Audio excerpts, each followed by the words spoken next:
all thought pussy was power. But according to social media has the upper hand over pussy because the Nepal kids to the prime minister resigning, the protest unfolded like this. Shout out to BBC. Let's go. Took over the streets, the Prime Minister resigned, and over 20 people died. Here's how Nepal's anti-corruption protests unfolded and what could happen next.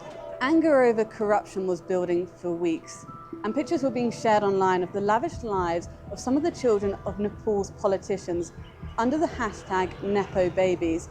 AKA trust fund babies. Living it up with little work.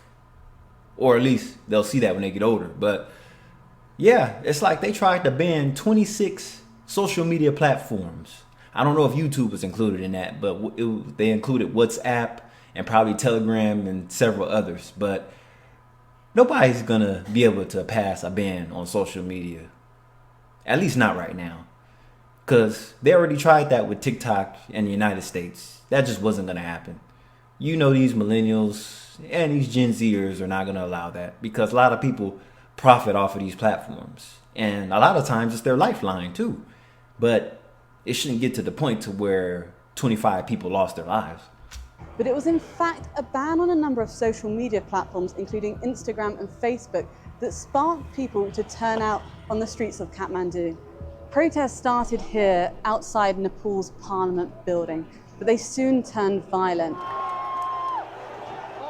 The protesters were able to break through the gates just behind me here, and the police had to push back the crowds using tear gas and rubber bullets. Curfews were put in place around a number of government buildings, and later that night, the ban on social media platforms was revoked. Protesters vandalized the homes of some of the country's politicians and set fire to some government buildings here, including... I mean, do you blame them? People get tired. Was it the right thing to do? No. But something has to be done. You fight back. You're not taking away our social media. I'm going to put a foot in your ass if you do. The Supreme Court just behind me.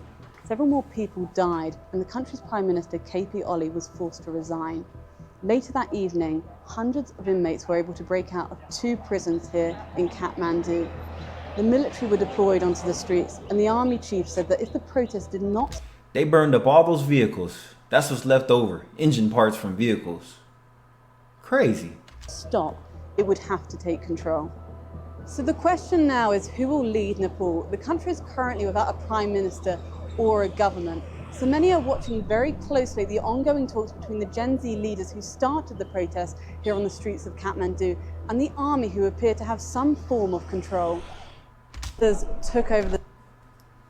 Yeah, pretty much the military is pretty much going to have to step in and just control everything now. Crazy, right? Until they find another prime minister, but that shouldn't be of difficulty. Or will it?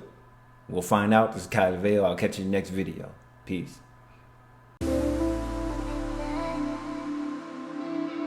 Thank you.